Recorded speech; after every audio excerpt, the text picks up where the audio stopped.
Assalamualaikum warahmatullahi wabarakatuh.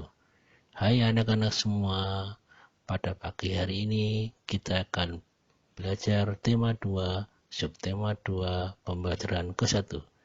Bagaimana? Apa sudah siap kita mulai pembelajaran hari ini?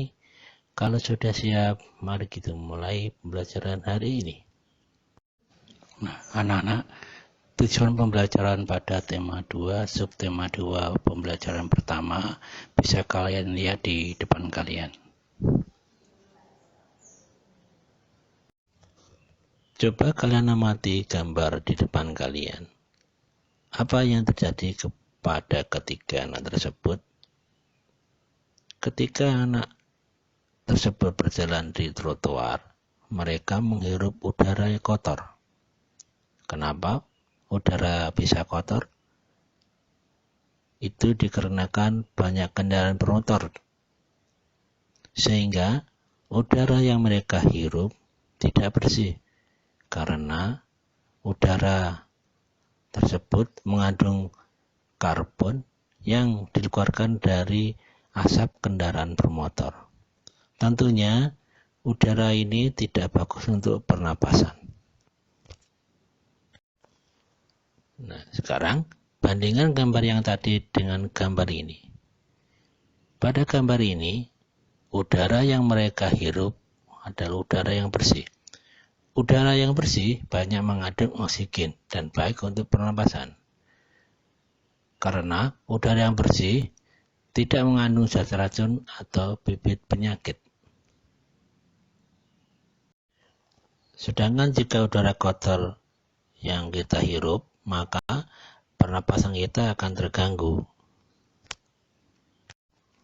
Nah, berikut adalah faktor penyebab gangguan pernapasan.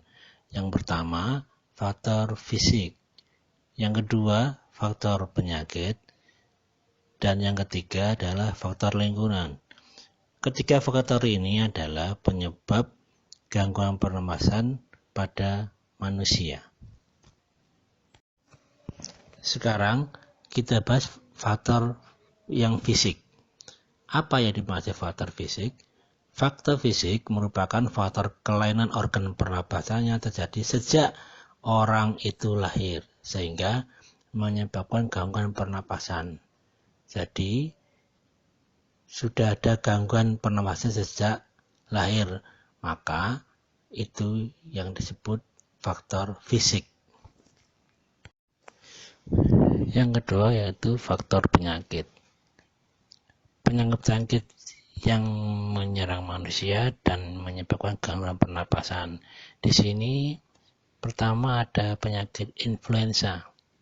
Penyakit influenza disebabkan oleh virus.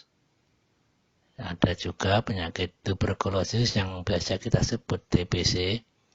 Penyakit ini disebabkan oleh bakteri Mycobacterium tuberculosis. Yang ketiga ada penyakit flu burung. Penyakit flu burung disebabkan oleh virus H5N1.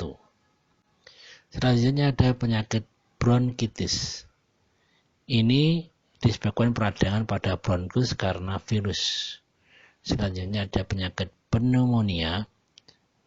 Penyakit ini adanya radang paru-paru yang disebabkan oleh bakteri Diplococcus pneumoniae.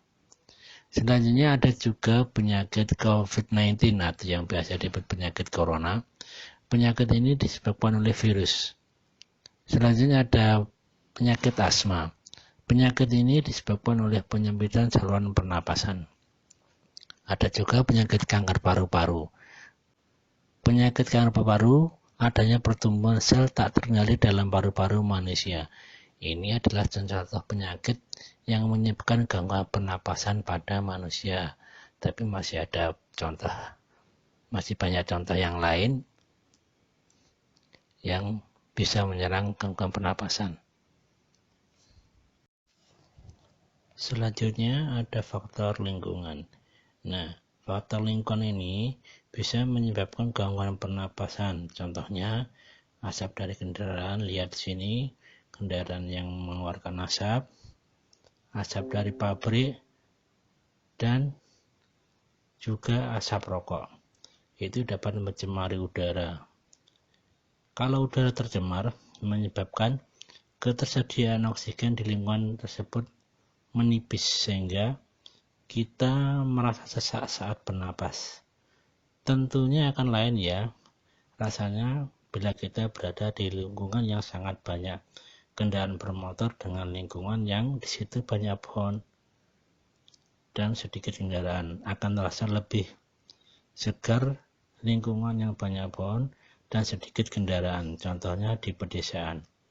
Ya akan bagus untuk pernapasan kita di lingkungan yang memang masih banyak pohon, tapi kalau di perkotaan kenapa udaranya kurang bagus dan menyebabkan gangguan pernapasan?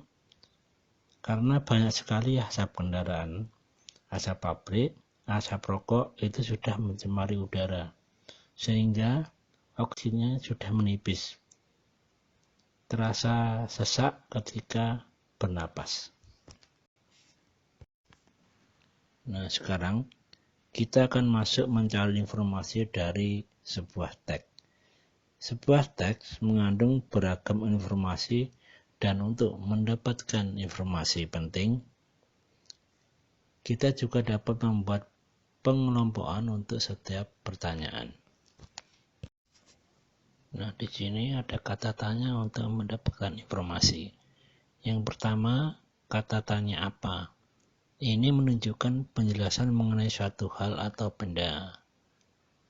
Kata tanya di mana menunjukkan penjelasan tempat. Kata tanya kapan ini menunjukkan penjelasan waktu. Ada kata tanya siapa, ini menunjukkan nama orang, jabatan, atau pekerjaan. Selanjutnya ada kata tanya mengapa, ini menunjukkan alasan atau sebab dalam suatu cerita.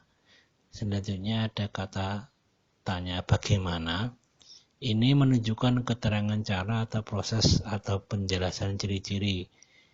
Dan kata tanya berapa, ini menunjukkan jumlah atau banyak benda. Ini adalah kata tanya untuk mendapatkan informasi dari teks yang kita baca.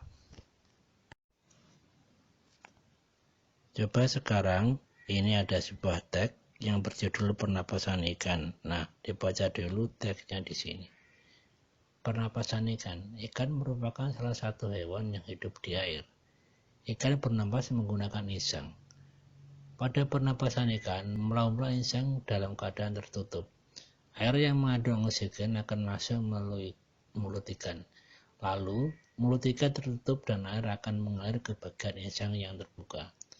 Di dalam insang inilah terjadi pertukaran oksigen dengan karbon dioksida. Nah, sekarang kita dapat informasi dari teks ini dengan membuat kalimat tanya. Perhatikan ini, Bapak akan membuat tabel, perhatikan tanda panah. Yang pertama, kita menggunakan kata tanya apa. Dari teks kita membuat pertanyaan, apa alat pernapasan ikan? Jawabannya di teks ada, yaitu jawabannya alat pernapasan ikan adalah insang. Kata tanya kedua yaitu di mana. Berdasarkan teks pertanyaannya, di mana tempat hidup ikan? Jawabannya ada di teks, jawabannya adalah ikan hidup di air.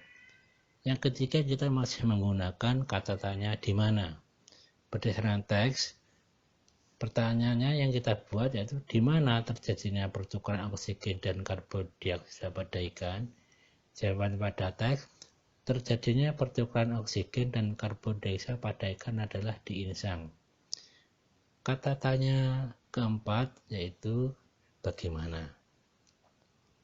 Pertanyaan yang kita buat berdasarkan teks, bagaimana proses masuknya oksigen pada ikan?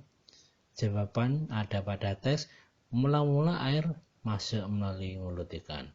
Lalu, mulut ikan tertutup dan air akan mengalir ke bagian insang yang terbuka. Kata tanya selanjutnya yaitu kapan. Kita menggunakan kapan, pertanyaan yang ada pada teks, Kapan air keluar dari tubuh ikan saat bernapas? Jawaban pada teks, ketika mulut ikan tertutup, air mengalir ke bagian insang yang terbuka. Baik, cukup sekian ya penjelasan Bapak pada pertemuan kali ini. Mudah-mudahan kalian paham dan mengerti. Terima kasih anak-anak semua. Sampai jumpa lagi. Wassalamualaikum warahmatullahi wabarakatuh.